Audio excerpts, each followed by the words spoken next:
ಪ್ರೀತಿಯ ಸ್ನೇಹಿತರೆ ನಮಸ್ಕಾರ. ಬೇಸ್ ಇಂಪ್ರೂವ್ಮೆಂಟ್ಸ್ ಚಾನಲ್ಗೆ ತಮ್ಮೆಲ್ಲರಿಗೂ ಸ್ವಾಗತ ಸುಸ್ವಾಗತ. ಪ್ರೀತಿಯ ಸ್ನೇಹಿತರೆ, ಶಿವಕುಮಾರ್ ಲೀ ನಾನು ಮತ್ತು ಇತರರು ಸೇರಿ ಕೆಲವೊಂದಷ್ಟು ಸಾರ್ವಜನಿಕ ಹಿತಾಸಕ್ತಿ ಸಾಧನೆ ಮಾಡಬೇಕಂತ ಹಲವಾರು ವರ್ಷಗಳಿಂದ ಶ್ರಮ ಪಡ್ತಾ ಇದ್ದೇವೆ. ಈಗ ತಮಗೆ ಉದಾಹರಣೆಗೆ ಹೇಳ್ಬೇಕಂದ್ರೆ,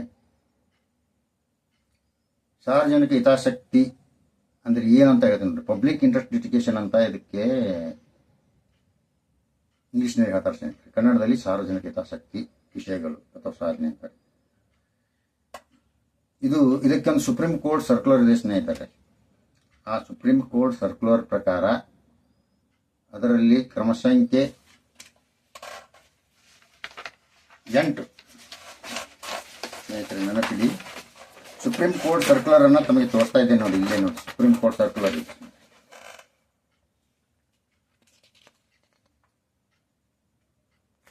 ಇದು ಬ್ಯಾಕ್ ಪುಟ ನೋಡಿ ಸ್ನೇಹಿತರೆ. ಅದರಿಂದ ಮತ್ತೊಂದು ಪುಟತ್ತಿದೆ.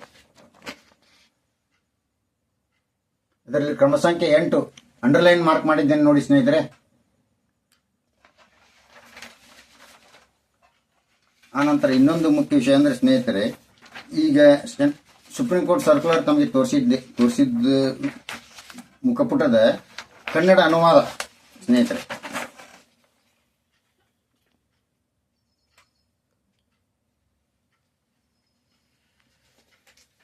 ಅದರ ನಂತರದ ಬ್ಯಾಕ್ ಪುಟ ಕನ್ನಡ ಅನುವಾದ.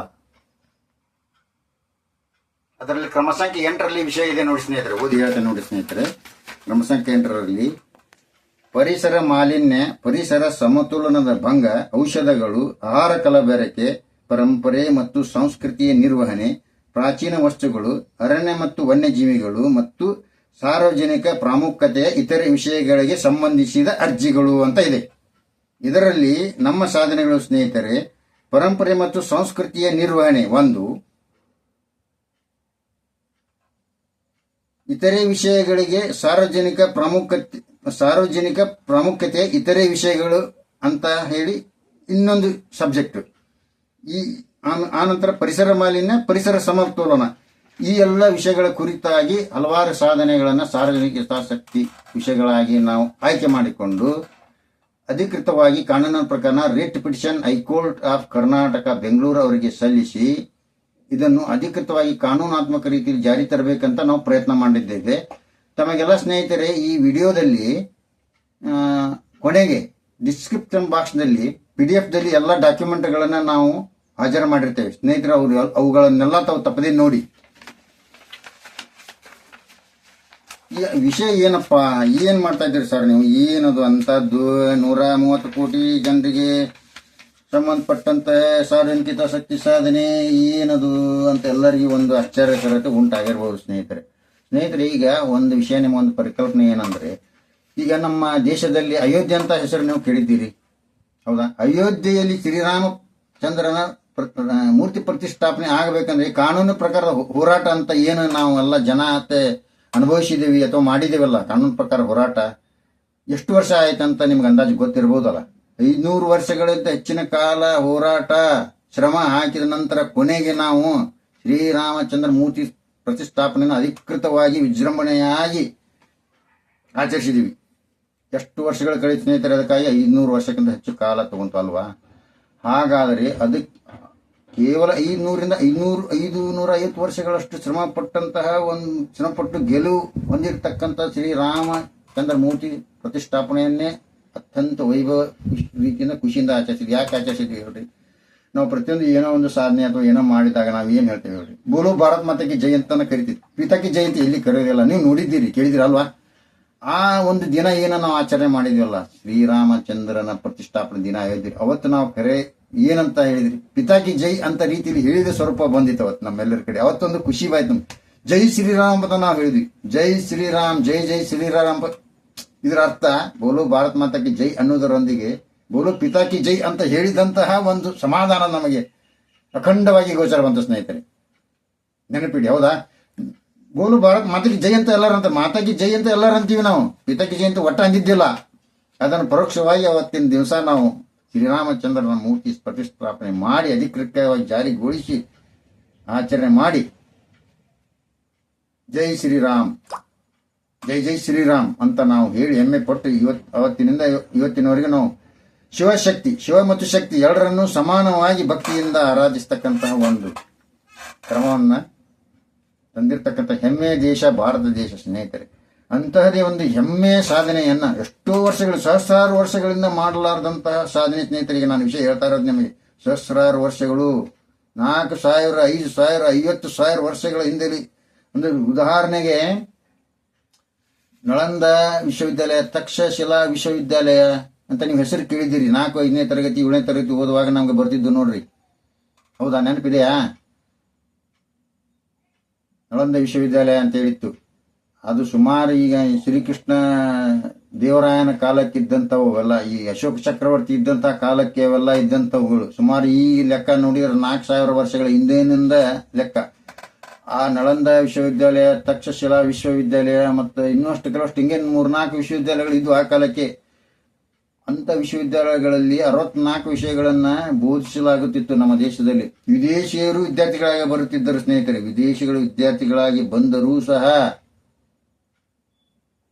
ನಮ್ಮ ದೇಶಕ್ಕೆ ಲಾಭ ಮಾಡ್ಕೊಂಡು ಹೋದ ಸ್ನೇಹಿತರೆ ಎಲ್ಲರೂ. ನಮ್ಮ ದೇಶ ಅಭಿವೃದ್ಧಿ ಆಗಲಿಲ್ಲ, ಬದಲಾಗಿ ಅಲ್ಲಿ ಹೆಚ್ಚು ಲಾಭ ಮಾಡಿಕೊಂಡ್ರು. ಅಷ್ಟೆಲ್ಲ ಇದ್ದರೂ ಸಹ ಆ ಕಾಲಕ್ಕೆ ಆಧ್ಯಾತ್ಮಿಕ ವಿಶ್ವವಿದ್ಯಾಲಯಗಳನ್ನು ಯಾರು ಸ್ಥಾಪನೆ ಮಾಡಲಿಲ್ಲ ಸ್ನೇಹಿತರೆ. ಅಂತ ಒಂದು ಸಾಧನೆ. ಪ್ರತಿ ರಾಜ್ಯಕ್ಕೆ ಒಂದೊಂದು ಭಾರತ ದೇಶ ಆಧ್ಯಾತ್ಮಿಕ ದೇಶ ಅಂತ ನಾವು ಮೆಚ್ಚಿಕೊಂಡಿದ್ದೇವೆ. ಆದರೆ ನಮ್ಮ ದೇಶದಲ್ಲಿ ಆಧ್ಯಾತ್ಮಿಕ ವಿಶ್ವವಿದ್ಯಾಲಯಗಳೆಲ್ಲ ನೆನಪಿಡಿ. ಅಂತ ಒಂದು ಸಾಧನೆ ಪ್ರತಿಯೊಂದು ರಾಜ್ಯಕ್ಕೂ ಆಧ್ಯಾತ್ಮಿಕ ವಿಶ್ವವಿದ್ಯಾಲಯ ತರಬೇಕು ಅಂತ ಗುರಿ ಹೊಂದಿಕೊಂಡು 25 ವರ್ಷಗಳ ಹಿಂದಿನಿಂದಲೂ, ಇವತ್ತಿನಿಂದ 25 ವರ್ಷಗಳ ಹಿಂದಿನಿಂದಲೂ ಶ್ರಮ ಆಗ್ತಾ ಇದ್ದೇನೆ ಸ್ನೇಹಿತರೆ. ಅಧಿಕೃತವಾಗಿ ಕಾನೂನಿನ ಪ್ರಕಾರ ಪಬ್ಲಿಕ್ ಲಿಟಿಗೇಷನ್, ನನ್ನ ಜೊತೆಗೆ ಇತರರು ಸೇರಿದ್ದಾರೆ. ಪಬ್ಲಿಕ್ ಇಂಟ್ರೆಸ್ಟ್ ಲಿಟಿಗೇಷನ್ ಸಾಧನೆ ಮಾಡಬೇಕಂದ್ರೆ ಒಬ್ಬನೇ ಮಾಡ್ಲಿಕ್ಕೆ ಬರೋದಲ್ಲ ಸ್ನೇಹಿತರೆ. 4-5 ಜನ ಆದ್ರೂ ಮಿನಿಮಮ್ ಬೇಕು, 3ರಿಂದ ಹೆಚ್ಚು ಇಲ್ಲೇ ಬೇಕು. ಆದರೆ ನನ್ನ ಮೊದಲನೇ ಅರ್ಜಿ 2014, 13, 14ರಲ್ಲಿ ಹೈಕೋರ್ಟ್ CJ ಅವರಿಗೆ ಕಳಿಸಿದ ಪ್ರಕಾರ ನೋಡಿದ್ರೆ ನಾವು 25 ಮಂದಿ ಇದ್ವಿ ಸ್ನೇಹಿತರು. ಒಂದು 15ರಿಂದ 25 ಮಂದಿ ಇದ್ವಿ ನಾವು. ಅವರು ಅದನ್ನ ಅಲಕ್ಷ್ಯ ಮಾಡಿದ್ರು ಆಗ ಅರ್ಜಿಯನ್ನ. ಅದಕ್ಕೆ ಸರಿಯಾಗಿ ನಮಗೆ ಪ್ರೋತ್ಸಾಹ ಕೊಡಲಿಲ್ಲ, ಅಧಿಕೃತ ಲೆಟರ್. ಅದಕ್ಕಾಗಿ ಎಷ್ಟೋ ಸಿಬ್ಬಂದಿ ನಮ್ಮ ಏನೇ ಸಾಧನೆ ಮಾಡ್ಲಿಕ್ಕೆ ಬೆಂಬಲ ಕೊಟ್ಟಂತ ಏನು ಇದ್ರಲ್ಲ ಸಹಚರರು ಲೆಸ್ ಡಿಡಕ್ಷನ್ ಆಗ್ತಾ ಹೋದ್ರು. ಹೋಗಿ ಹೋಗಿ ಕೇವಲ 4-5 ಮಂದಿ ಕಾನ್ಸ್ಟೆಂಟ್ ಆಗಿ ಉಳ್ಕೊಂಡಿದ್ದೀವಿ. ಆದ್ರೆ ಈ ಸಾಧನೆ ಮಾಡ್ತೇವೆ, ಈ ಬಿಡೋದಲ್ಲ. ಈಗ ಆಲ್ರೆಡಿ ಹೈಕೋರ್ಟ್ CJ ಅವರಿಗೂ ಲೆಟರ್ ಹೋಗಿದೆ. High court legal aid service committee ಸದಸ್ಯ ಕಾರ್ಯದರ್ಶಿಗಳು ಬೆಂಗಳೂರು, ಇವರಿಗೂ ಸಹ ಲೆಟರ್ ಹೋಗಿದೆ. ಏನಂತ ಲೆಟರ್ ಕಳಿಸಿರಿ ಸರ್? ಲೆಟರ್ ಏನೈತಿ ಮಾಹಿತಿ ಕೊಡಿ ನೋಡಿ ಸ್ನೇಹಿತರೆ. ಅದು 6 ಪೇಜ್ ಪುಟ ಇದೆ. ನಾನು ನೆನಪು ಮಾಡಿ ಹೇಳಿಕೊಳ್ಳಕ್ಕೆ ಓದಿ ಹೇಳಿಬಿಡ್ತೇನೆ ಸ್ನೇಹಿತರೆ. ತಾವು ವಿಡಿಯೋನ ಸ್ಕಿಪ್ ಮಾಡದೆ ನೋಡಿ. ಇಂಪಾರ್ಟೆಂಟ್ ವಿಷಯ. 130 ಕೋಟಿ ಜನಸಂಖ್ಯೆಗೂ ಬೇಕಾಗಿರ್ತಕ್ಕಂಥ ವಿಷಯ. 130 ಕೋಟಿ ಜನಸಂಖ್ಯೆ ಅಷ್ಟೇ ಅಲ್ಲ ಸ್ನೇಹಿತರೆ, ಭೂಮಂಡಲದಲ್ಲಿ 190ಕ್ಕಿಂತ ಹೆಚ್ಚು ದೇಶಗಳಿವೆ. ಎಲ್ಲರಿಗೂ ಬೇಕಾದ ವಿಷಯ, ಎಲ್ಲರಿಗೂ ಬೇಕಾದ ದೊಡ್ಡ ಸಾಧನೆ ಭಾರತದಿಂದ, ಅದು ಕರ್ನಾಟಕದಿಂದ ಆಗ್ತಾ ಇದೆ. ಅಂದ್ರೆ ಹೆಮ್ಮೆ ಪಟ್ಟು ಲೈಕ್ ಮಾಡಿ, ಶೇರ್ ಮಾಡಿ, ಬೇಗನೆ ವಿಡಿಯೋ ಶೇರ್ ಮಾಡಿ. ಮತ್ತು ಸಂಬಂಧಿಸಿದ ಕಾರ್ಯದರ್ಶಿ ಅಭಿರಿಪ್ ಪೌಲ್ ಅಂತಿದ್ದಾರೆ. ಅವ್ರ ಮೊಬೈಲ್ ನಂಬರ್ ಇದೆ PDF ನಲ್ಲಿ, ಡಾಕ್ಯುಮೆಂಟ್ ದಲ್ಲಿ. ಅವ್ರಿಗೆ ಫೋನ್ ಮಾಡಿ ಕೇಳಿ, ತಮ್ಮ ಅಭಿಪ್ರಾಯ ತಿಳಿಸಿ. ಓಕೆನಾ? ಈಗ ನಾನೀಗ ಸದಸ್ಯ ಕಾರ್ಯದರ್ಶಿಗಳು ಬೆಂಗಳೂರು ಹೈಕೋರ್ಟ್ ಅವ್ರನ್ನ HCLSC legal aid service committee Bengaluru 1 ಇವರಿಗೆ ಲೆಟರ್ ಕಳಿಸಿದ್ದೇನೆ. ಯಾವಾಗ ಕಳಿಸಿದ್ದೇನೆ? ಮನಿ ಅರ್ಜಿ ಅಂತ ಬರೆದು ನೋಡಿ, ಓದಿ ಹೇಳ್ತೇನೆ ತಮಗೆ. 15/9/2025 ಮನಿ ಅರ್ಜಿ ಸಿದ್ಧವಾಯಿತು ಸ್ನೇಹಿತರೆ. ಯಾರಿಗೆ? ಸದಸ್ಯ ಕಾರ್ಯದರ್ಶಿಗಳು ಹೈಕೋರ್ಟ್ ಅವ್ರನ್ನ, high court legal aid service committee Bengaluru ಮತ್ತು ಪೆನಲ್ ಅಡ್ವೊಕೇಟ್ ಅಭಿರೂಪ್ ಪೌಲ್ ಬಂಗಾರ್. ಏನ್ ಹೇಳ್ರಿ? ಪೆನಲ್ ಅಡ್ವೊಕೇಟ್ ಅಭಿರೂಪ್ ಪೌಲ್ ಬಂಗಾರ, ಹೈಕೋರ್ಟ್ ಅವ್ರನ್ನ HCLSC ಬೆಂಗಳೂರು. ಶ್ರೀಯುತ ಅಭಿರೂಪ್ ಪೌಲ್ ಬಂಗಾರ ಅವರ ಮೊಬೈಲ್ ನಂಬರ್ 9986011501. ಓಕೆನಾ? ಇವ್ರು ಉಭಯತರರಿಗೆ ನಾನು ಮನೆ ಅರ್ಜಿ ಕಳಿಸಿದ್ದೇನೆ. ನೋಡಿ, ಓದ್ತೇನೆ ನೋಡಿ ಸ್ನೇಹಿತರೆ. ಇವರಿಂದ ಅಂದರೆ ಶಿವಕುಮಾರ್ ಲಿಂಗಪ್ಪ ಹುಣಗುಂದ್, ವಸತಿ ಮದ್ನಿಮಿಯಾ ಟೌನ್, ಮನೆ ನಂಬರ್ 54, 3ನೇ ಸಾಲು, PB ರಸ್ತೆ, ಕೊಟ್ಟಗೊಂಡ ಹುಣಸಿ ಗ್ರಾಮ, ಕುಂದಗೋಳ ಕ್ರಾಸ್, KLE ಕಾಲೇಜು ಹತ್ತಿರ, ಮಹಾವೀರ್ ಗಲ್ಲಿ ಪೋಸ್ಟ್, ತಾಲೂಕು ಹುಬ್ಬಳ್ಳಿ, ಜಿಲ್ಲಾ ಧಾರವಾಡ 580028. Mobile number 9980674346. ದಿನಾಂಕ 15/9/2025 ಸಿದ್ಧಪಡಿಸಿರತಕ್ಕಂತಹ 6 ಪುಟದ ಅರ್ಜಿ. ಅದಕ್ಕೆ ಅಡಕಗಳ ನಕಲು ಪ್ರತಿ ಅಂದರೆ ಎನ್ಕ್ಲೂಜರ್ಸ್ ಪ್ರತಿ 15, ಟೋಟಲ್ 21 ಪ್ರತಿಗಳನ್ನ ನಾನು ಅವರಿಗೆ ನನ್ನ ಸಣ್ಣ ಮೂಲ ರುಜುವು ಮಾಡಿ ಅನುಕ್ರಮ ಸಂಖ್ಯೆ ಹಾಕಿ ಕಳಿಸಿಕೊಟ್ಟಿದ್ದೇನೆ ಸ್ನೇಹಿತರೆ. ಸ್ಪೀಡ್ ಪೋಸ್ಟ್ ಒಂದಿಗೆ ಕಳಿಸಿದ್ದೇನೆ. ದಿನಾಂಕ 19/9/2025 ಸ್ಪೀಡ್ ಪೋಸ್ಟ್ ಮೂಲಕ ಕಳಿಸಿದ್ದು ಇರುತ್ತದೆ ಸ್ನೇಹಿತರೆ. ಸ್ಪೀಡ್ ಪೋಸ್ಟ್ ಸದಸ್ಯ ಕಾರ್ಯದರ್ಶಿಗಳಿಗೆ ಸಂಬಂಧಪಟ್ಟಂತೆ ಸ್ಪೀಡ್ ಪೋಸ್ಟ್ EK 94115956 ಇನ್ ಆಗಿದೆ ಸ್ನೇಹಿತರೆ. ಅದೇ ರೀತಿ ಸ್ನೇಹಿತರೆ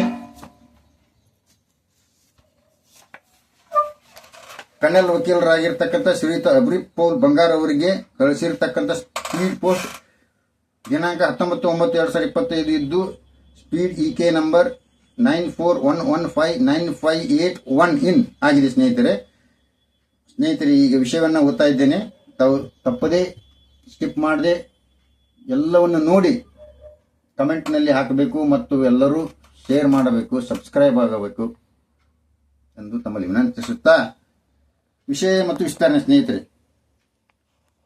ಮಾನ್ಯ ಸದಸ್ಯ ಕಾರ್ಯದರ್ಶಿಗಳು HELSC ಬೆಂಗಳೂರವರಿಗೆ ಶಿವಕುಮಾರನು ದಿನಾಂಕ 1/9/2025 ಬರೆದಿರುವ 2 ಪುಟಗಳ ಮನವಿ ಅರ್ಜಿಯನ್ನು 10 ಪುಟಗಳ ಅಡಕಗಳ ನಕಲು ಪ್ರತಿಗಳನ್ನು ಲಗತ್ತಿಸಿ ಅನುಕ್ರಮ ಸಂಖ್ಯೆ ಹಾಕಿ ಸಣ್ಣ ಸಹಿ ಮಾಡಿ ಅದೇ ದಿನಾಂಕ 1/9/25 ಸ್ಪೀಡ್ ಪೋಸ್ಟ್ ಮೂಲಕ EK 94960265 ಇನ್ ಮೂಲಕ ಕಳುಹಿಸಿ ತಲುಪಿಸಿದ ಬಗ್ಗೆ ಮನವಿ ಅರ್ಜಿಯ ಮುಖಪುಟದ ನಕಲು ಪ್ರತಿ ಲಗತ್ತಿಸಿದೆ ಹಾಗೂ ಅದು ಸದರಿಯವರಿಗೆ ತಲುಪಿದ ಬಗ್ಗೆ ಶಿವಕುಮಾರನಿಗೆ ಬಂದಿರುವ ಸ್ಪೀಡ್ ಪೋಸ್ಟ್ ಸ್ವೀಕೃತಿ ಪುರಾವೆ ನಕಲು ಪ್ರತಿ ಲಗತ್ತಿಸಿದೆ.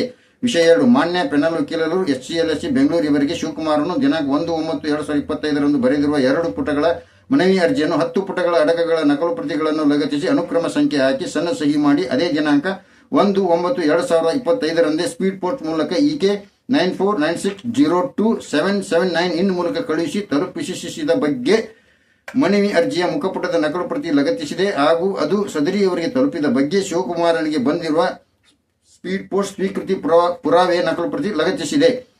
Serial number 3.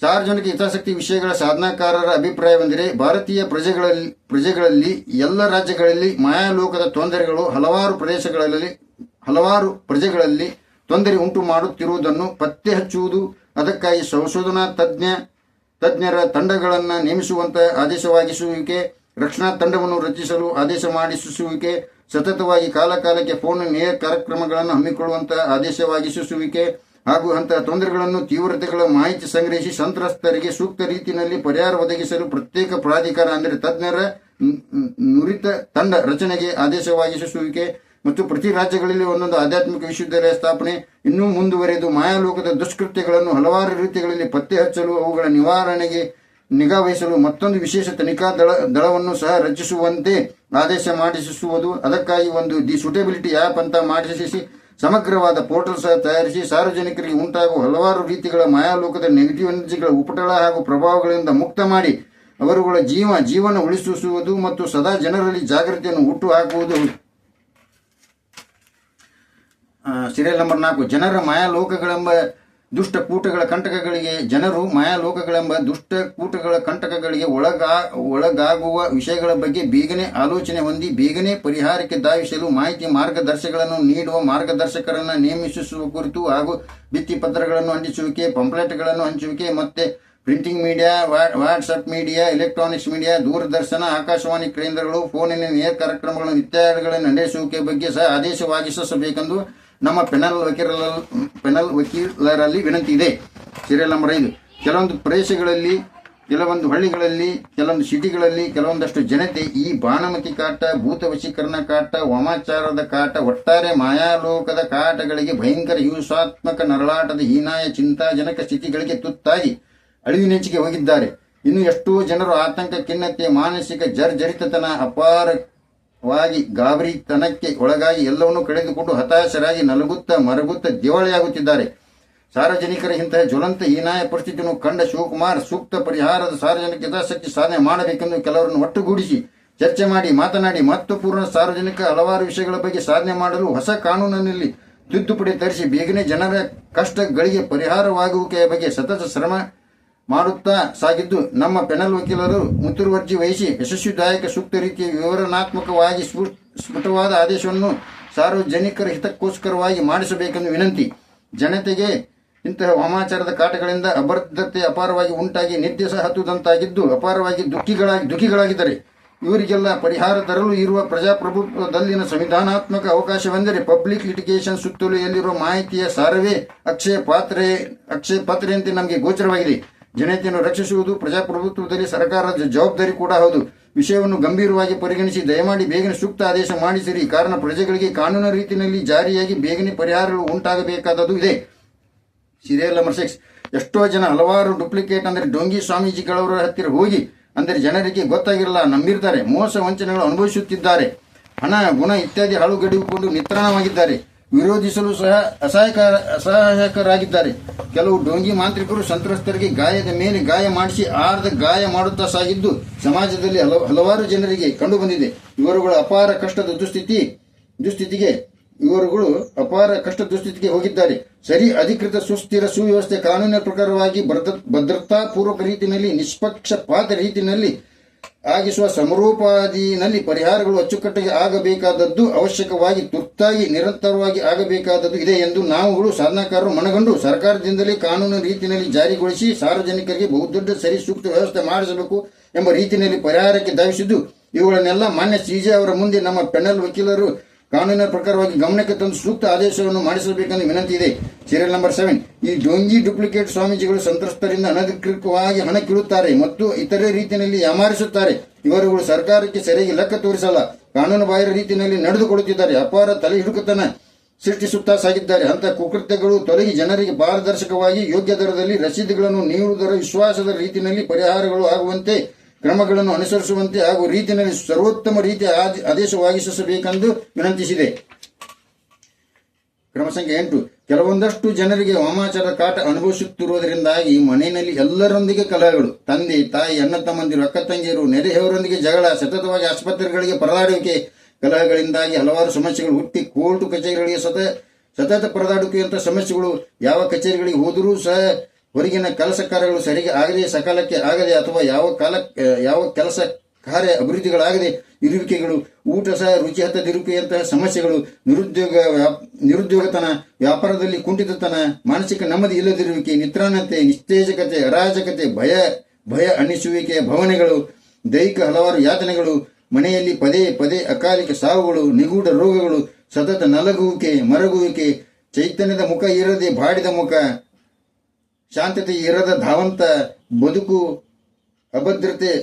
ಭದ್ರತೆ ಇರದ ಭಾವನೆ, ಅಧಿಕ ಎಡರು ತೊಡರುಗಳು, ಕ್ಷುಲ್ಲಕ ವಿಷಯಗಳಿಗೆ ಮನೆಯಲ್ಲಿ ಜಗಳಗಳು, ಮನಸ್ತಾಪಗಳು, ಜಟಿಲತೆಗಳು, ಉದ್ವೇಗ, ಆಕ್ರೋಶಗಳು, ವಿಷಮತೆಗಳು, ನಿಟ್ಟುಸಿರು ಬಿಡುವಿಕೆಯಂತಹ ಪರಿಣಾಮಗಳು, ಆಶ್ರಯವೇ ಇಲ್ಲ, ಸ್ವಂತಿಕೆ, ಅಭಿಮಾನ ಎಲ್ಲವೂ ಕಳೆದು ಹೋಗುವ ಎಂಬ ಕಿಂಕರತೆಗಳು, ಶ್ರಮಿಸಿದರೂ ಸಿಗದ ನೆಮ್ಮದಿ, ಕ್ಷಣಕ್ಕೂ ಸುಸ್ತು, ಆಯಾಸದ ಪರಿಗಳು, ಯಾವುದೋ ಒಂದು ನೆಗೆಟಿವ್ ಎನರ್ಜಿ ನಮ್ಮನ್ನು ಬಲಿಪಿಷವಾಗಿಸಿ ಕಾಡುತ್ತಿದೆ ಎಂಬ ಕಲ್ಪನೆ ಮತ್ತು ಪರಿಹಾರ ದಾರಿ ಸೂಕ್ತವಾಗಿ ಸಕಾಲಕ್ಕೆ ದೊರೆಯದಂತಾಗಿ ಹಿಂಸಾತ್ಮಕ ಚಿಂತಾಕ್ರಾಂತತೆ ತಲೆದೋರಿ ಜೀವನೇ ಬರಡಾಗಿ ದಿಕ್ಕು ತೋಚದಂತಾಗುವಿಕೆ, ಸಮಾಧಾನ ಎಂಬ ಆಸರೆ ಸಹ ಸಿಗದಂತಾಗಿ ಅಪಾರವಾಗಿ ಸೊರಗಿ ನಿತ್ರಾಣತೆ, ನಿಶಕ್ತತೆ, ನರ್ವಸ್ತನ, ಇಲ್ಲ ಸಲ್ಲದ ಕಿರಿಕಿರಿಯಾಗುವಂತ ಕನಸುಗಳು, ಕಟ್ಟ ರೀತಿಯಲ್ಲಿ ಬೀಳುವಿಕೆಗಳು, ಬೆಂದು ಬಸಿವಳಿದು ಬೇಸತ್ತು ನರಕಯಾತನೆ ಅನುಭವಿಸುತ್ತಾ ಕಂಗಾಲಾಗಿ ಅದೆಷ್ಟೋ ಜನ ಮರಣವನ್ನಪ್ಪಿರುವುದು ಸಹ ಉಂಟು. ಇನ್ನು ಕೆಲವರು ಇದ್ದೂ ಸತ್ತಂತೆ ಬದುಕು ಸಾಗಿಸುತ್ತಿದ್ದಾರೆ. ಆದರೆ ಅವರ ಜೀವನ ಸಹ ಪ್ರತಿದಿನ ಹಿಂಸಾತ್ಮಕ ಅನುಭವಗಳನ್ನೇ ಅನುಭವಿಸುತ್ತಿರುವಿಕೆ, ನಡೆಯುತ್ತಲೇ ಇರುವಿಕೆ ಪರಿಪಾಟಲು. ಇಷ್ಟೆಲ್ಲಾ ತೊಂದರೆಗಳು ವಾಮಾಚಾರದ ದುಷ್ಟ ಜನರಿಂದ ಅಮಾಯಕರ ಮೇಲೆ ನಡೆಯುತ್ತಿರುತ್ತದೆ. ಇಂಥ ಜ್ವಲಂತ ಸಮಸ್ಯೆಗಳಿಂದ ಜನರನ್ನು ಪಾರು ಮಾಡುವಿಕೆ ಮತ್ತು ರಕ್ಷಿಸುವಿಕೆ ಸರ್ಕಾರದ ಸಾಮಾಜಿಕ ನ್ಯಾಯಕ್ಕೆ ಹೊಣೆಯಾಗಿರುತ್ತದೆ. ಅದಕ್ಕಾಗಿ ಶಿವಕುಮಾರ್ ಮತ್ತಿತರರು ಸೇರಿ ನಮ್ಮ ಸಂವಿಧಾನದಲ್ಲಿರುವ ಕರ್ತವ್ಯಗಳು ಎಂಬ ಅಂಕಣದಲ್ಲಿ ರಾಷ್ಟ್ರ ನಿರಂತರವಾಗಿ ಸಾಧನೆ ಮತ್ತು ಸಿದ್ಧಿಯ ಉನ್ನತ ಮಟ್ಟಗಳಿಗೆ ಏರುವುದಕ್ಕಾಗಿ ವೈಯಕ್ತಿಕ ಹಾಗೂ ಸಾಮಾಜಿಕ ಚಟುವಟಿಕೆಯ ಎಲ್ಲ ಕಾರ್ಯಕ್ಷೇತ್ರಗಳಲ್ಲಿ ಶ್ರೇಷ್ಠತೆಗಾಗಿ ಶ್ರಮ ಹಾಕುತ್ತಿರುವುದಾಗಿದೆ. ವನ್ಯಜೀವಿಗಳನ್ನು ರಕ್ಷಿಸುವುದು ಹಾಗೂ ಪ್ರಾಣಿಗಳಿಗೆ ಅನುಕಂಪ ತೋರಿಸುವುದು, ಹೀಗೆ ಹಲವಾರು ರೀತಿಯಲ್ಲಿ ಮೂಲಭೂತ ಕರ್ತವ್ಯಗಳು ಎಂಬ ಅಂಕಣದಲ್ಲಿ ಕಾನೂನಲ್ಲಿರುವಂತೆ ಸಂವಿಧಾನದ ಭಾಗ 4A ಮೂಲಭೂತ ಕರ್ತವ್ಯಗಳು ಎಂಬ ಅಂಕಣದಲ್ಲಿ 51A ಕರ್ತವ್ಯಗಳನ್ನು ಪಾಲಿಸಲು ಪ್ರತಿಯೊಬ್ಬ ನಾಗರಿಕನು ಕರ್ತವ್ಯವಾಗಿರತಕ್ಕದ್ದು ಎಂಬ ಅಂಶಗಳಲ್ಲಿರುವ ಕೆಲವು ಅಂಶಗಳನ್ನು ಪಾಲಿಸುತ್ತಾ ನಮ್ಮ ಕರ್ತವ್ಯವನ್ನು ಕಾನೂನಿನ ಪ್ರಕಾರ ಸಾರ್ವಜನಿಕ ಹಿತಾಸಕ್ತಿ ಸಾಧನೆಗಳ ಮೂಲಕ ನಿಭಾಯಿಸುತ್ತಿರುವುದಾಗಿದೆ. ಭಾರತದ ಸಂವಿಧಾನ 2016ನೇ 2ನೇ ಆವೃತ್ತಿ ಮ್ಯಾನೇಜಿಂಗ್ ಎಡಿಟರ್ ಶ್ರೀ ಸಪ್ತಪಾಲ್ ಪುಲಾನಿ ಮತ್ತು ಜಸ್ಟಿಸ್ ಮಾನ್ಯ PS ನಾರಾಯಣ ಅವರು ರಚಿಸಿರುವ ಪುಸ್ತಕದ ಮುಖಪುಟದ ನಕಲು ಪ್ರತಿ ಲಗತ್ತಿಸಿರುವೆ ಮತ್ತು ಅವರೇ ಬರೆದು ತಿಳಿಸಿದ ಮೂಲಭೂತ ಕರ್ತವ್ಯಗಳ ಬಗ್ಗೆ ಮಾಹಿತಿಗಳಿರುವ ಪುಟದ ನಕಲು ಪ್ರತಿ ಲಗತ್ತಿಸುವುದು ಇದೆ. ಜೊತೆಗೆ supreme court of India in the court of public interest litigation based on order date 19/8/1993 1908-1993 ನಕಲು ಪ್ರತಿ ಪುಟ ಲಗತ್ತಿಸಲಾಗಿದ್ದು ಅದರಲ್ಲಿ 2ನೇ ಪುಟದ ಕ್ರಮ ಸಂಖ್ಯೆ 8ರಲ್ಲಿರುವ ಅಂಶಗಳ ಪ್ರಕಾರ PIL ಸಾಧನೆಗಳನ್ನು ಮಾಡುತ್ತಿರುವುದಾಗಿದೆ. ಕ್ರಮ ಸಂಖ್ಯೆ 9, ಅದಕ್ಕಾಗಿ ಸಮಸ್ತ ಭಾರತ ದೇಶದ ಜನರಿಗೆ ಸಕಾಲಕ್ಕೆ ಸರಿಯಾಗಿ ಸೂಕ್ತ ದಕ್ಷತೆಯ ರೀತಿಯಲ್ಲಿ ವಾಮಾಚಾರದ ಕಾಟಗಳಿಗೆ ಪರಿಹಾರ ದೊರಕುವಂತೆ ಆಗಲು ಬೃಹತ್ ಪ್ರಮಾಣದಲ್ಲಿ ಆಡಳಿತ ಸುವ್ಯವಸ್ಥೆ ಆಗಬೇಕಾಗಿರುವುದರಿಂದ ಭಾರತ ದೇಶದ ಪ್ರತಿಯೊಂದು ರಾಜ್ಯಕ್ಕೆ ಒಂದು ಆಧ್ಯಾತ್ಮಿಕ ವಿಶ್ವವಿದ್ಯಾಲಯಗಳನ್ನು ಸ್ಥಾಪಿಸುವುದು, ಕೇಂದ್ರ ಮಟ್ಟದಲ್ಲಿ ಸಾರ್ವಜನಿಕಗೋಸ್ಕರವಾಗಿ ಆಧ್ಯಾತ್ಮಿಕ ವಿಚಾರಕ್ಕೆ ಸಂಬಂಧಿಸಿರತಕ್ಕಂಥ ಒಂದು ವಾರಪತ್ರಿಕೆಯನ್ನು ಪ್ರಚುರಪಡಿಸುವುದು ಹಾಗೂ ದೇಶದ ಕೀರ್ತಿ ವಿಷಯದ ಆಧ್ಯಾತ್ಮಿಕ ವಿಷಯವಾಗಿದ್ದರಿಂದ ರಾಷ್ಟ್ರೀಯ ಆಧ್ಯಾತ್ಮಿಕ ದಿನ ಅಂತ ಆಚರಿಸುವಿಕೆ. ಸ್ನೇಹಿತರೆ, ನೆನಪಿಡಿ, ಇದೇ ಮುಖ್ಯ ವಿಷಯ. ಈ 190 ದೇಶಗಳು ಭೂಮಂಡಲದಲ್ಲಿ ಇದ್ದರೂ ಯಾರೂ ರಾಷ್ಟ್ರೀಯ ಆಧ್ಯಾತ್ಮಿಕ ದಿನ ಅಂತ ಆಚರಿಸಲಿಕ್ಕೆ ಹೇಳುವಂತ ಸಾಧನೆ ಮಾಡಿಲ್ಲ. ನೆನಪಿಡಿ, 40,000 ವರ್ಷಗಳು ಗತಿಸಿದ್ರು, ಎಷ್ಟೇ ಹಳೆಯ ಇತಿಹಾಸ ಇದ್ದರೂ ಈ ಸಾಧನೆ ಯಾರೂ ಮಾಡಿಲ್ಲ. ಕರ್ನಾಟಕದಿಂದ ಇದೇ ಅಚ್ಚುಮೆಚ್ಚಿನ ಸಾಧನೆ. ಕರ್ನಾಟಕದ 6 ರಿಂದ 7 ಕೋಟಿ ಜನ ಸಂಪೂರ್ಣವಾಗಿ ನೀವು ಬೆಂಬಲ ಕೊಡಬೇಕು ಎಂದು ತಮ್ಮಲ್ಲಿ ವಿನಂತಿಸುತ್ತೇನೆ. ಸಬ್ಸ್ಕ್ರೈಬ್ ಆಗಬೇಕು, ಶೇರ್ ಮಾಡಬೇಕು ವಿಡಿಯೋನು ಮುಖ್ಯವಾಗಿ ಎಂದು ನನ್ನ ಕಳಕಳಿ ವಿನಂತಿ. ಸ್ನೇಹಿತರೆ, ಅಂತಾರಾಷ್ಟ್ರೀಯ ಮಟ್ಟದಲ್ಲಿ ವಿಶ್ವ ಆಧ್ಯಾತ್ಮಿಕ ದಿನ ಅಂತ, ರಾಷ್ಟ್ರೀಯ ಮಟ್ಟದಲ್ಲಿ ರಾಷ್ಟ್ರೀಯ ಆಧ್ಯಾತ್ಮಿಕ ದಿನ ಅಂತ ಆಚರಿಸುವಿಕೆ ಪ್ರತಿ ವರ್ಷ ಆಚರಿಸುತ್ತಿರುವಿಕೆ ಇಂಥ ರಾಷ್ಟ್ರೀಯ ಮಟ್ಟದ ಮತ್ತು ಅಂತಾರಾಷ್ಟ್ರೀಯ ಮಟ್ಟದ ವಿಶ್ವ ಆಧ್ಯಾತ್ಮಿಕ ದಿನ ಆಚರಿಸುವಂತಹ ಸಂದರ್ಭಗಳಲ್ಲಿ ಭೂಗರ್ಭದ ಎಲ್ಲಾ ದೇಶಗಳ ಎಲ್ಲಾ ರೀತಿಯ ಪ್ರಜೆಗಳು ತಮ್ಮ ತಮ್ಮ ಭಾಷೆಗಳಲ್ಲಿ ಈ ಮಹಾಶಕ್ತಿ ಎಂಬ ದೇವರುಗಳಲ್ಲಿ ಭಕ್ತಿ, ಶ್ರದ್ಧೆ ಮತ್ತು ಏಕಾಗ್ರತೆಯಿಂದ ಪ್ರಾರ್ಥಿಸುವುದೆಂದರೆ, ಅಂದು ವಿಶೇಷವಾಗಿ ಬೇಡಿಕೊಳ್ಳುವ ಮುಖ್ಯ ವಿಷಯ ಎಂದರೆ, ಹೇ ದೇವರೇ, ಈ ಜನ್ಮದಲ್ಲಿ ನಮ್ಮನ್ನು ಮನುಷ್ಯರನ್ನಾಗಿ ಹುಟ್ಟಿಸಿದೆಯಾ, ನಾವು ಪುಣ್ಯವಂತರು, ನಮ್ಮ ಕಣ್ಣು ಮುಂದೆ ಹಲವಾರು ಪ್ರಾಣಿ ಪಕ್ಷಿ ಪ್ರಪಂಚವನ್ನು ಸೃಷ್ಟಿಸಿದೆಯಾ, ಮಾನವರಾದ ನಾವು ಅವುಗಳನ್ನು ಮನಬಂದಂತೆ ಹಿಂಸಿಸಿ ಸಾಯಿಸುತ್ತಾ ಬದುಕುತ್ತಿದ್ದೇವೆ. ಅವುಗಳ ದಾರುಣ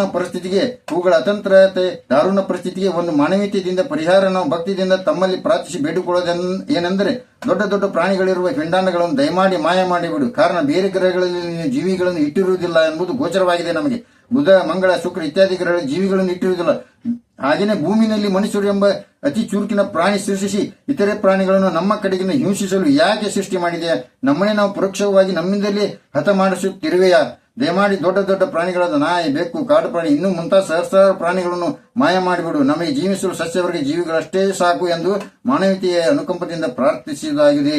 ಅಲ್ಲದೆ ಇಂಥ ದಿನಗಳಲ್ಲಿ ದೇಶದ ಎಲ್ಲಾ ತಾಲೂಕುಗಳಲ್ಲಿ, ಆಟದ ಮೈದಾನಗಳಲ್ಲಿ ಯಜ್ಞ, ಯಾಗಾದಿ ಹೋಮಗಳನ್ನು ಶ್ರೇಷ್ಠ ಸ್ವಾಮೀಜಿಗಳವರನ್ನು ಕರೆಸಿ ಎಲ್ಲ ಸಾರ್ವಜನಿಕರಿಗೆ ಹೋಮಾಚಾರದ ಕಾಟಗಳು ಏನಾದರೂ ಇದ್ದರೆ ನಾಶವಾಗಿ ತೊಲಗಿ ಹೋಗುವಂತೆ ವಿಶೇಷವಾದ ಪ್ರತ್ಯಂಗಿರ ಹೋಮ, ಚಂಡಿ ಹೋಮ, ಬಗಳಾಮುಖಿ ಹೋಮ ಮುಂತಾದ ಹೋಮಗಳನ್ನು ಆಚರಿಸುವಿಕೆ ಹಾಗೂ ಭೂಮಂಡಲದಲ್ಲಿ ಮನುಷ್ಯರಾದ ನಮಗೆ ವಾಸಿಸಲು ಭೂಮಿ ಎಂಬ ಸ್ಥಳ ಸಾಲುತ್ತಿಲ್ಲ. ಬೇರೆ ಬೇರೆ ಗ್ರಹಗಳಲ್ಲಿ ವಾಸಿಸಲು ಬರುವಂತಹ ಎಲ್ಲಾ ರೀತಿಯ ವಾತಾವರಣ ಸೃಷ್ಟಿಯಾಗುವಂತಹ ವಾತಾವರಣ ಉಂಟಾಗಲು ಮಂತ್ರಗಳಿಂದ ಭಕ್ತಿಯಿಂದ ಪ್ರಾರ್ಥಿಸುವುದು, ಇಂಥ ಹೊಸ ಹೊಸ ಕೈಂಕರ್ಯಗಳನ್ನು ಮಾಡಿಸುವಿಕೆ ಹಾಗೂ ಅಂದು ದೇಶಾದ್ಯಂತ ಇರುವ ಎಲ್ಲ ಆಧ್ಯಾತ್ಮಿಕ ವಿಶ್ವವಿದ್ಯಾಲಯಗಳಲ್ಲಿ ಸಹ ಇಂಥ ಸ್ವರೂಪದ ಕಾರ್ಯಕ್ರಮಗಳನ್ನೇ ವಿಶೇಷವಾಗಿ ಹಮ್ಮಿಕೊಳ್ಳುವಿಕೆ, ಪ್ರತಿ ವರ್ಷ ಸಾಗುತ್ತಿರುವಿಕೆ, ಜನಜಾಗೃತಿ ಮತ್ತು ಪರಿಹಾರ ಸಾಗುತ್ತಿರುವಿಕೆ ಹಾಗೂ ಪ್ರತಿ ದಿನಗಳಲ್ಲಿ ಕೇವಲ ಆಧ್ಯಾತ್ಮಿಕ ವಿಶ್ವವಿದ್ಯಾಲಯಗಳಲ್ಲಿ ಜಿಲ್ಲಾ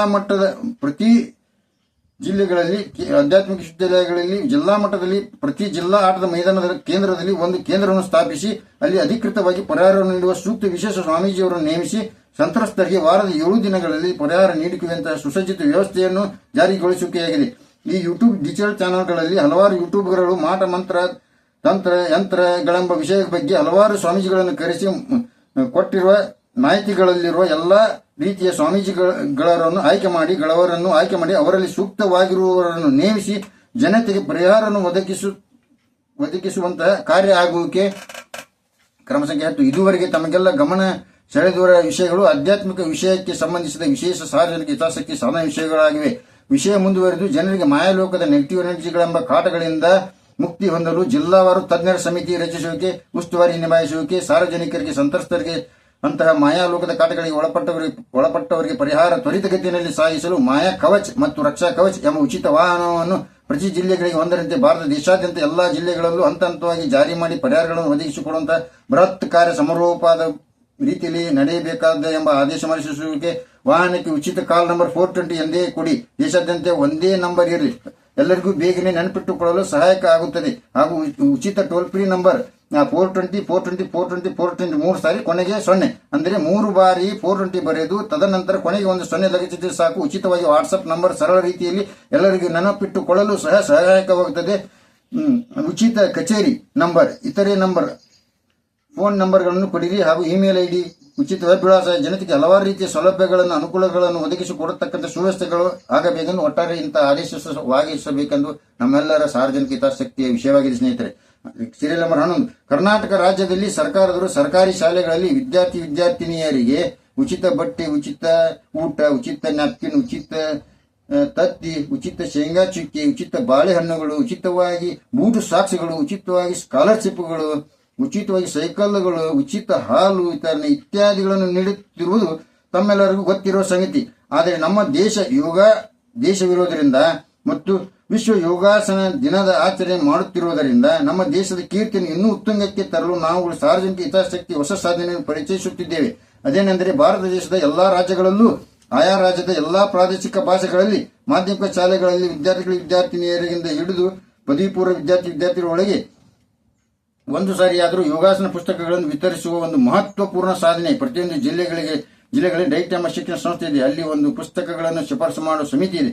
ಪ್ರತಿ ಜಿಲ್ಲೆಗೆ 5,000 ವಿದ್ಯಾರ್ಥಿಗಳಂತೆ ಲೆಕ್ಕಾಚಾರದಲ್ಲಿ ಒಬ್ಬರು ಯೋಗಾಸನ ಪುಸ್ತಕ ಹೊಸ ಲೇಖಕರು ಬರೆದಿರುವ 90ರಿಂದ 95 ಪುಟಗಳವರೆಗೆ ಮಾತ್ರ ಉತ್ತಮ ಪುಸ್ತಕಗಳನ್ನು ಪತ್ರಿಕಾ ಪ್ರಕಟಣೆ ನೀಡಿ ಹಲವಾರು ಲೇಖಕಗಳಿಂದ ಬರೆದಿರುವ ಯೋಗ ಪುಸ್ತಕಗಳನ್ನು ಅಥವಾ ಸಾಫ್ಟ್ ಕಾಪಿ ತರಿಸಿಕೊಂಡು ಬೇರೆ ಬೇರೆ ಲೇಖಕರುಗಳು ಬರೆದಿರುವ ಪುಸ್ತಕಗಳನ್ನು ಶಿಫಾರಸು ಮಾಡಿ ದಿ ಸೂಟಬಿಲಿಟಿ ಆಪ್ ಅನ್ನು ಸಿದ್ಧಪಡಿಸಿಕೊಂಡು ದೇಶದ ಎಲ್ಲಾ ರಾಜ್ಯಗಳಲ್ಲಿ ಆಯಾ ಭಾಷೆಗಳ ಆಯಾ ಜಿಲ್ಲೆಗಳಲ್ಲಿ ಬರೆದಿರುವ ಲೇಖಕರುಗಳನ್ನೇ ಮಾತ್ರ ಆಯಾ ಜಿಲ್ಲೆಗಳಲ್ಲಿ ವಿದ್ಯಾರ್ಥಿಗಳಿಗೆ ಪ್ರತಿ 5,000 ವಿದ್ಯಾರ್ಥಿಗಳಿಗೆ ತಕ್ಕಂತೆ ಒಬ್ಬ ಲೇಖಕರನ್ನು ಗುರುತಿಸಿ ಪುಸ್ತಕಗಳನ್ನು ಆಯ್ಕೆ ಮಾಡಿದ ಪುಸ್ತಕ ಅಥವಾ ಸಾಫ್ಟ್ ಕಾಪಿ ಮಾಸ್ಟರ್ ತರಿಸಿಕೊಂಡು ಸರ್ಕಾರದವರು ತಾವೇ ಸರ್ಕಾರಿ ಮುದ್ರಣಾಲಯಗಳಲ್ಲಿ ಹಾಗೂ ಇತರೆ ಮುದ್ರಣಾಲಯಗಳವರಿಂದ ಮುದ್ರಿಸಿ ವಿದ್ಯಾರ್ಥಿನಿಯರುಗಳಿಗೆ ಉಚಿತವಾಗಿ ಹಂಚುವಿಕೆ.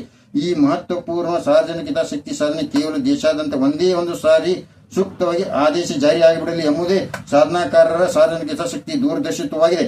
ಜೊತೆಗೆ ಇದರಿಂದ ಸಾರ್ವಜನಿಕ ಹಿತಾಸಕ್ತಿ ಸಾಧನೆ ಸಾರ್ವಜನಿಕರಿಗೆ ಹಿತ ಹೇಗೆ ಉಂಟಾಗುತ್ತೆ ಎಂಬುದಕ್ಕೆ ಸ್ವಲ್ಪ ವಿವರಣೆ ನೀಡುವೆ. ವಿದ್ಯಾರ್ಥಿನಿಯರುಗಳಿಗೆ ದೈಹಿಕವಾಗಿ, ಮಾನಸಿಕವಾಗಿ, ಬೌದ್ಧಿಕವಾಗಿ ಹಲವಾರು ರೀತಿಗಳಿಂದ ಬಹಳ ಉಪಯೋಗ ಆಗುತ್ತದೆ. ಅದೇನೆಂದರೆ ತಮ್ಮ ಮನೆತನಗಳಲ್ಲಿ ಹಿರಿಯರ ಬಗ್ಗೆ ಸಂಸ್ಕೃತಿ, ಸಂಸ್ಕಾರದ ಬಗ್ಗೆ ವೃತ್ತಾಂತದ ಚಿಂತನೆ, ಜೊತೆಗೆ ದೈವಿ ಶಕ್ತಿಗಳ ಬಗ್ಗೆ ಆಲೋಚನೆ, ಪ್ರಜ್ಞೆ ಆರಂಭವಾಗುತ್ತದೆ. ಅದು ಆಧ್ಯಾತ್ಮಿಕ ಚಿಂತನೆ ಅಂತ ಅವರನ್ನು ಸೆಳೆದುಕೊಳ್ಳುತ್ತದೆ. ಆಗ ದೇವರಲ್ಲಿ ಅಂದರೆ ಅವರವರ ಮನೆ ದೇವರುಗಳ ಬಗ್ಗೆ ಚಿಂತನೆ ಮತ್ತು ತಮ್ಮ ಮನೆ ದೇವರುಗಳಿಗೆ ವರ್ಷಕ್ಕೊಮ್ಮೆ ಹೋಗಿ ಬರುವಂತ ತಮ್ಮ ಹಿರಿಯರಂತೆ ತಾವು ಸಹ ಸ್ವತಃ ಹೋಗಿ ಬರುವ ಒಂದು ಉತ್ತಮ ಮಾರ್ಗ ಅನುಸರಿಸಲು ಮುಂದಾಗುತ್ತಾರೆ. ಅಲ್ಲದೆ ತಮ್ಮ ಕುಟುಂಬದ ಸದಸ್ಯರಿಗೆ ನೆಗೆಟಿವ್ ಎನರ್ಜಿ ಕಾಟಗಳು ಬರತೊಡಗಿದರೆ ಅಂತವುಗಳನ್ನೆಲ್ಲ ಹತ್ತದಂತೆ ತಮ್ಮ ಮನೆ ದೇವರುಗಳಲ್ಲಿ ಭಕ್ತಿಯಿಂದ ಪ್ರಾರ್ಥಿಸಲು ಒಂದು ಬಹುದೊಡ್ಡ ಮುನ್ನುಡಿ. ಬಾಲ್ಯದ ಜೀವನದಲ್ಲಿ ಅಳವಡಿಸಿಕೊಳ್ಳಲು ಸಾಧ್ಯವಾಗುವ ಬೌದ್ಧಿಕ ಚಿಂತನಾ ವಿಕಾಸವು ಹಲವಾರು ಲೇಖಕಗಳು ಬರೆದಿರುವ ಯೋಗಾಸನ ಪುಸ್ತಕಗಳ ಸಾರದಿಂದ ಅರಿವಾಗುತ್ತದೆ. ಆ ಪುಸ್ತಕಗಳನ್ನು ಬಾಲಕರು, ಪೋಷಕರು ಎಲ್ಲರೂ ಓದುವುದರಿಂದ ಮನೆಗಳಲ್ಲಿ ಭಕ್ತಿ, ಶಾಂತತೆ, ಸಕಾರಾತ್ಮಕತೆಗಳು ಎಲ್ಲರ ಕುಟುಂಬದಲ್ಲಿ ನೆಮ್ಮದಿ ಮತ್ತು ಸಮೃದ್ಧಿಯ ಸಾಗಿಸುವಲ್ಲಿ ನೆರವಾಗುತ್ತೆ. ಯೋಗಾಸನಗಳ ಆಚರಣೆಗಳಿಂದ ದೈಹಿಕವಾಗಿ ಹಲವಾರು ರೋಗ ರುಜಿನಗಳು ನಿಯಂತ್ರಣಕ್ಕೆ ಒಳಪಡುತ್ತವೆ. ಕ್ರಮೇಣವಾಗಿ ಅವು ಇಲ್ಲದಂತಾಗಿ ಮನಸ್ಸು ಹಲವಾರವಾಗುತ್ತೆ. ನಡೆನುಡಿಗಳಲ್ಲಿ ವರ್ತನೆಯಲ್ಲಿ ಸುಧಾರಣೆ ಬರುತ್ತವೆ. ದೇಹದಲ್ಲಿ ಲವಲವಿಕೆಯ ಚೈತನ್ಯ ಹುಟ್ಟಿಕೊಳ್ಳುತ್ತದೆ. ದೇಹ ಮನಸ್ಸು ಎರಡೂ ಆರೋಗ್ಯವಾಗಿರುತ್ತೆ. ಶಿಸ್ತು, ಸಹನೆ, ತಾಳ್ಮೆ, ಸಹಕಾರ, ಶಾಂತತೆ, ಉದಾರ ಗುಣಗಳಂತ ನಡವಳಿಕೆಗಳು ಇಂಥ ಮೌಲ್ಯಗಳು ಸಹ ಶಾಲಾ ವ್ಯಾಸಂಗ ಜೀವನದಲ್ಲಿ ಬುನಾದಿಯಾಗಿ ಒಳ್ಳೆಯ ನಾಗರಿಕರು ದೇಶಕ್ಕೆ ದೊರೆಯುತ್ತಾರೆ. ಇಂದಿನ ಯುವ ಪೀಳಿಗೆಯೇ ಮುಂದಿನ ದೇಶದ ರೂವಾರಿಗಳು. ಅವರೇ ದೇಶ ಕಟ್ಟುವವರು ಅಲ್ಲವೇ? ಮುಂದಿನ ನಾಯಕರು. ಉತ್ತಮ ನಾಯಕರನ್ನು ಪಡೆಯಲು ಶಾಲಾ ಕಾಲೇಜಿನ ಮಟ್ಟದಲ್ಲಿನೇ ಉತ್ತಮ ಸಂಸ್ಕಾರ ಕೊಡಬೇಕು. ಅಂತ ಸಂಸ್ಕಾರ ಯೋಗಾಸನ ಪುಸ್ತಕಗಳ ವಿತರಣೆ ಮೂಲಕ ಸಾಧ್ಯವಾಗುತ್ತದೆ. ಹಲವಾರು ಲೇಖಕರುಗಳು ಬರೆದಿರುವುದನ್ನು ಕೊಡಿಸುವುದರ ಮೂಲಕ ಸಾಧ್ಯವಾಗಿಸಲು ಒಂದು ಪ್ರಯತ್ನ ಎಂಬುದೇ ನಮ್ಮ ಮಹತ್ವಾಕಾಂಕ್ಷಿತನ. ಹೀಗೆ ಕೆಲವೊಂದಷ್ಟು ವಿಷಯಗಳು ಆಧ್ಯಾತ್ಮಿಕ ಸಂಸ್ಕೃತಿ, ಸಂಸ್ಕಾರಕ್ಕೆ ಸಂಬಂಧಿಸಿದ ರಾಷ್ಟ್ರೀಯ ಮಟ್ಟದ ವಿಶೇಷ ಸಾಧನಾ ವಿಷಯಗಳಾಗಿವೆ. ಇವುಗಳಿಗೆಲ್ಲ ಸೂಕ್ತ ರೀತಿಯ ಆದೇಶ ಮಾಡಿಸಿರಿ ಎಂದು ನಮ್ಮ ಪೆನಲ್ ವಕೀಲರಲ್ಲಿ ವಿನಂತಿ ಇದೆ. ಎಲ್ಲ ವಿಷಯಗಳನ್ನು ಮಾನ್ಯ ಸಿಜೆ ಬೆಂಗಳೂರು ಅವರ ಮುಂದೆ ತಾವು ಕಾನೂನಿನ ರೀತಿಯಲ್ಲಿ ಸರಿಯಾಗಿ ಸಿದ್ಧಪಡಿಸಿ ಲೇಖಿ ಮೂಲಕ ಹಾಜರುಪಡಿಸಿ ಪ್ರಸ್ತಾಪಿಸಲು ಸರ್ವೋತ್ತಮ ಆದೇಶ ಮಾಡಿಸಬೇಕೆಂದು ಸಾರ್ವಜನಿಕ ಹಿತಾಸಕ್ತಿ ದಿನ ವಿನಂತಿಸಿದೆ. ಉಪಸಂಹಾರ ಮತ್ತು ವಿವರಣೆ. ಒಟ್ಟಾರೆ ನಮ್ಮ ಆಧ್ಯಾತ್ಮಿಕ ವಿಚಾರದ ಸಾಧನಾ ವಿಚಾರವೆಂದರೆ ಭಾರತ ದೇಶದ ಆಧ್ಯಾತ್ಮಿಕ ದೇಶ ಸಹಸ್ರಾರು ವರ್ಷಗಳಿಂದ ಆಧ್ಯಾತ್ಮಿಕ ದೇಶವೆಂದು ಪ್ರಚಾರದಲ್ಲಿದ್ದರೂ ಕೂಡ ಭಾರತ ದೇಶದಲ್ಲಿ ಪ್ರಜೆಗಳಿಗೆ ಮಾಯಾಲೋಕದ ಕಾಟಾಚಾರಗಳಾದ ನೆಗೆಟಿವ್ ಎನರ್ಜಿಗಳ ಉಪಟಳಗಳಿಂದ ಉಂಟಾಗುವ ಅಪಾರ ಹಲವಾರು ರೀತಿಯ ಹಾನಿಗಳಿಂದ ಪರಿಹಾರ ಹೊಂದಲು ಯಾವುದೇ ರೀತಿಯ ಕಾನೂನುಗಳನ್ನು ರಚಿಸಿದ್ದಿಲ್ಲ. ಈ ಬಾರಿ ಪ್ರತಿ ಪ್ರಜೆಗಳಿಗೆ ನೆಗೆಟಿವ್ ಎನರ್ಜಿಗಳ ಕಾಟಾಚಾರದಿಂದ ಪರಿಹಾರ ಪಡೆಯಲು ಸಂವಿಧಾನದಲ್ಲಿ ಅಧಿಕೃತವಾಗಿ ಹಕ್ಕಿನ ರೀತಿಯಲ್ಲಿ ಜಾರಿಗೊಳಿಸಿ ಅದಕ್ಕೆ ಪೂರ್ವಕವಾಗಿ ಕರ್ತವ್ಯಗಳನ್ನು ನಿಭಾಯಿಸುವ ರೀತಿಯಲ್ಲಿ ಕರ್ತವ್ಯಗಳು ಎಂಬ ಅಂಕಣದಲ್ಲಿ ಸಹ ಜಾರಿ ಮಾಡಿಸುವ ಒಂದು ಪ್ರಯತ್ನವಾಗಿದೆ. ಈ ಸಹ ಕಾನೂನು ಜಾರಿ ಮಾಡಿ ದೇಶದ ಜನರಿಗೆ ಪರಿಹಾರಗಳನ್ನು ನೀಡುವಿಕೆ, ರಾಷ್ಟ್ರೀಯ ಮಟ್ಟದ ಆಧ್ಯಾತ್ಮಿಕ ರೀತಿಯ ವಿಶೇಷ ಸಾಧನೆ ನಮ್ಮ ಗುರಿ, ಉತ್ತಮ ಆದೇಶವನ್ನು ಮಾಡಿಸಿರಿ ಎಂದು ನಮ್ಮ ಪೆನಿಲ್ ವಕೀಲರಿಗೆ ಮತ್ತೊಮ್ಮೆ ಕಳಕಳಿ ವಿನಂತಿದೆ. ಇದಕ್ಕಾಗಿ ಪ್ರಧಾನ ಸಾಧನಕಾರ 25 ವರ್ಷಗಳ ಕಾಲ ಶ್ರಮಿಸಿದೆ. ಧನ್ಯವಾದಗಳು. ಗೌರವಗಳೊಂದಿಗೆ ತಮ್ಮ ವಿಶ್ವಾಸಿಕರು, ಸಾರ್ವಜನಿಕ ಹಿತಾಸಕ್ತಿ ವಿಷಯಗಳ ಪ್ರಮುಖ ಸಾಧನಕಾರನ ಪರವಾಗಿ ಸಹಿ ಶಿವಕುಮಾರ್ ಲೀ ಹುನಗುನ್. ದಿನಾಂಕ 15/9/2025. ಸ್ನೇಹಿತರೆ, ಸಂಪೂರ್ಣ ಅವ್ರಿಗೆ ಈಗಾಗಲೇ ಕಳಿಸಿದ್ದೆ. ಈಗಾಗಲೇ ಸದಸ್ಯ ಕಾರ್ಯದರ್ಶಿಗಳು ಬೆಂಗಳೂರು ಪ್ಯಾನಲ್ ಅಡ್ವೊಕೇಟ್ ಶ್ರೀಯುತ ಅಭಿರುಪೋಲ್ ಬಂಗಾರ ಅವರಿಗೆ ಈ ಲೆಟರ್ ಏನು ತಲುಪಿಬಿಟ್ಟಿದೆ. ಈಗ ಮುಂದುವರೆದ ತಮ್ಮಲ್ಲಿ ವಿನಂತಿ ಎಂದರೆ, ತಾವು ಸಹ ಈ ಎಲ್ಲ ವಿಷಯ, ಇದೊಂದು ಸಾರ್ವಜನಿಕ ಹಿತಾಸಕ್ತಿ ವಿಷಯಗಳಲ್ಲಿ ಇವು ಅಗ್ದಿ ಸೂಕ್ತವಾಗಿವೆ, ಉತ್ತಮವಾಗಿವೆ. ಇದು ಕರ್ನಾಟಕದಿಂದ ಒಂದು ಇಡೀ 190 ದೇಶಗಳಿಗೆ ದೊಡ್ಡ ಕೊಡುಗೆ ಅಥವಾ ಇಡೀ ಬ್ರಹ್ಮಾಂಡಕ್ಕೆ ಒಂದು ದೊಡ್ಡ ಕೊಡುಗೆ ಎಂಬ ತಮಗೆ ಅನಿಸಿದಲ್ಲಿ ಅಥವಾ ಆ ಖುಷಿ ತಮಗೆ ಬಂದಲ್ಲಿ ತಾವು ಸಹ ಇದಕ್ಕೆ ಪ್ರೋತ್ಸಾಹ ಮಾಡಿ. ಈ ವಿಷಯವನ್ನ ಎಲ್ಲ ಕಡೆ ಶೇರ್ ಮಾಡಿ. ಮತ್ತೆ ನೀವು ಕಮೆಂಟ್ನಲ್ಲಿ ಹಾಕಿ. ಕಮೆಂಟ್ನಲ್ಲಿ ನಿಮಗೆ ಕೆಲವೊಂದು ವಿಷಯಗಳನ್ನು ತಿಳಿಸ್ತೇನೆ. ಆ ರೀತಿ ಸ್ಲೋಗನ್ ಹಾಕಿ. ನಿಮಗೆ ಈ ಎಲ್ಲ ವಿಷಯವು ಸರಿ ಅನಿಸಿದರೆ, ಇದುವರೆಗೆ ನಾವು ವಿಡಿಯೋ ಮಾಡಿದಂತ ವಿಚಾರ ಪ್ರಸ್ತಾಪಿಸಿದ ವಿಚಾರ ಎಲ್ಲ ತಮಗೆ ಸರಿ ಅನಿಸಿದರೆ ತಾವು ಕಮೆಂಟ್ನಲ್ಲಿ ಕೆಲವೊಂದಷ್ಟು ಪಾಯಿಂಟ್ ಸ್ಲೋಗನ್ ಹೇಳ್ತೇನೆ, ಅಷ್ಟೇ ನೀವು ಹಾಕಿಬಿಡಿ. ಅಥವಾ ಕೆಲವೊಬ್ಬರು ಲೇಖಿ ಮೂಲಕ ನನಗೆ ಪ್ರತ್ಯುತ್ತರವನ್ನು ರಿಜಿಸ್ಟ್ರಿ ಮೂಲಕ ಸ್ಪೀಡ್ ಪೋಸ್ಟ್ ಮೂಲಕ ಕಳಿಸಬಹುದು. ನಾನು ಕೆಲವೊಂದು ವಿಡಿಯೋಗಳಲ್ಲಿ ಈಗಾಗಲೇ ನನ್ನ ವಿಳಾಸವನ್ನ ಪೂರ್ಣವಾಗಿ ನೀಡಿದ್ದೇನೆ. ತಮ್ಮಲ್ಲಿ ಸ್ಲೋಗನ್ಗಳನ್ನು ಕೊಡ್ತಾ ಇದ್ದೀನಿ ನೋಡಿ ಸ್ನೇಹಿತರೆ. ಆ ರೀತಿ ತಮಗೆ ಈ ವಿಷಯ ಎಲ್ಲ ಸರಿ ಇದೆ, ಈ ಸಾಧನೆ ಮಾಡಿ, ಇದು ಅವಶ್ಯ ಇದೆ ನಮಗೆಲ್ಲ ಪ್ರಜೆಗಳಿಗೆ ಅಂತ ತಮಗೆ ಅನಿಸಿದಾಗ ತಾವು ಈ ಸ್ಲೋಗನ್ ಹಾಕಿ. 4 ರೀತಿಯ ಸ್ಲೋಗನ್ ಕೊಡ್ತಾ ಇದ್ದೇನೆ. ಫಸ್ಟಿಗೆ ಬೋಲೋ ಭಾರತ್ ಮಾತಿಗೆ ಜೈ ಅಂತಾನೆ ಹಾಕಿ. ಯಾಕೆ ಪ್ರತಿ ಒಂದು ಕ್ಷಣಕ್ಕೂ ನಾವು ಮಾತು ಇನ್ನೇನು ನೆನೆಸುತ್ತೇವೆ. ಮಾತಿಗೆ ಹೆಚ್ಚಿನ ಪ್ರಾಶಸ್ತ್ಯ ದೇವಲೋಕಗಳಲ್ಲಿ ಇದೆ. ಆದ್ದರಿಂದ ಬೋಲೋ ಭಾರತ್ ಮಾತಾಕಿ ಜೈ ಅಂತ ಒಂದು ಸ್ಲೋಗನ್ ಹಾಕಿ. ಅಥವಾ ಜೈ ಶ್ರೀರಾಮ್, ಜೈ ಜೈ ಶ್ರೀರಾಮ್, ಶಿವಶಕ್ತಿ ಇಬ್ಬರದ್ದು ನಮಗೆ ಆಶೀರ್ವಾದ ಇರಲಿ ಅನ್ನೋಗೋಸ್ಕರ ಅವ್ರದ್ದು ನೀವು ಹಾಕಿ. ಜೊತೆಗೆ ಜೈ ಹಿಂದ್ ಅಂತ ಹಾಕಿ. ಜೊತೆಗೆ ಒಂದೇ ಮಾತರಂ ಅಂತ ಹಾಕಿ. ಈ 4 ರೀತಿಯ ಸ್ಲೋಗನ್ಗಳಲ್ಲಿ ನಿಮ್ಗೆ ಯಾವುದು ಸರಿ ಅನಿಸುತ್ತದೆ ಅಥವಾ ಎಲ್ಲವೂ ಸರಿ ಅನಿಸಿದರೆ ಎಲ್ಲವುಗಳನ್ನು ಹಾಕಿ. ಹಾಕುವುದರ ಮೂಲಕ ತಮ್ಮ ಅಧಿಕೃತ ನಿರ್ಧಾರವನ್ನು ತಿಳಿಸಿ. ಇದು ವಿಷಯ ನೀವು ಆ ರೀತಿ ಓಪನಿಂಗ್ ಹಾಕಿದ್ರೆ ಇದು ವಿಷಯ, ಸಾಧನೆ ವಿಷಯ ಸರಿ ಇದೆ, ಪ್ರಜೆಗಳಿಗೆಲ್ಲ ಭಾರತ ದೇಶಕ್ಕೆ ಇದು ಅವಶ್ಯವಿದೆ, ಬಹಳ ವರ್ಷದಿಂದ ಇದು ಆಗಲಾರದ ಸಾಧನೆಯನ್ನು ಮಾಡ್ತಾ ಇದ್ದೀರಾ, ಮಾಡಿ ಅಂತ ನೀವು ಪ್ರೋತ್ಸಾಹ ಕೊಟ್ಟಂತೆ. ಅರ್ಥವಾಯ್ತಾ ಸ್ನೇಹಿತರೆ? ಆದ್ದರಿಂದ ತಮಗೆ ಮತ್ತೊಮ್ಮೆ ಕಳಕಳಿಯಿಂದ ವಿನಂತಿ ಅಂದರೆ ಈ ವಿಷಯನ ಬೇಗನೆ ಶೇರ್ ಮಾಡಿ. ನೀವು ವಾಟ್ಸಪ್, ಫೇಸ್ಬುಕ್, ಈ ಸಾಮಾಜಿಕ ಜಾಲತಾಣಗಳಲ್ಲಿಯೂ ನೀವು ಬೇರೆ ಬೇರೆ ಭಾಷೆಗಳಲ್ಲಿ ಹರಿಬಿಡಿ. ನನಗೆ ಬೇರೆ ಭಾಷೆಗಳು ಬರುದಿಲ್ಲ, ಕನ್ನಡ ಭಾಷೆಯಲ್ಲಿ ಅಷ್ಟೇ ಮಾಡಿದ್ದೇನೆ. ನನಗೆ ಇಂಗ್ಲೀಷ್, ಹಿಂದಿ ಏನು ನನಗೆ ಗೊತ್ತಿಲ್ಲ. ಆ ರೀತಿಯಲ್ಲಿ ಬರೆದು ಓದಲಿಕ್ಕೆ ನನಗೆ ಏನು ಇದು ಮಾಡಿಸಿಲ್ಲ. ತಾವೇ ಇದನ್ನು ತಮ್ಮ ತಮ್ಮ ಸಹೋದರಿಯರು ವಿದೇಶಗಳಲ್ಲಿ ಕೆಲಸ ಮಾಡ್ತಿರ್ತಾರೆ. ಭಾರತ ದೇಶದಿಂದ ಸಾಧನೆ ಆಗ್ತಾ ಇದೆ ಅಂದ್ರೆ ನಿಮ್ಮ ಸಹೋದರರು ವಿದೇಶಗಳಲ್ಲಿ ಇರುವವರಿಗೂ ಸಹ ಈ ವಿಡಿಯೋನ ಕಳಿಸಿ ಸ್ನೇಹಿತರೆ, ತಪ್ಪಲ್ಲ. ಅವರು ಸಹ ಹೆಮ್ಮೆ ಪಡ್ತಾರೆ, ಹೌದಾ ಅಲ್ವಾ? ಅದಕ್ಕಾಗಿ ಬೇಗನೆ ಈ ವಿಷಯವನ್ನು ಎಲ್ಲರಿಗೂ ಶೇರ್ ಮಾಡಿ, ಮತ್ತೆ ತಾವು ಲೈಕ್ ಮಾಡಿ, ಮತ್ತು ನನ್ನ ಬೇಸ್ ಇಂಪ್ರೂವ್ಮೆಂಟ್ ಚಾನಲ್ಗೆ ತಪ್ಪದೇ ಸಬ್ಸ್ಕ್ರೈಬ್ ಆಗಿರಿ ಎಂದು ವಿನಂತಿಸುತ್ತೇನೆ. ಧನ್ಯವಾದಗಳು ಸ್ನೇಹಿತರೆ.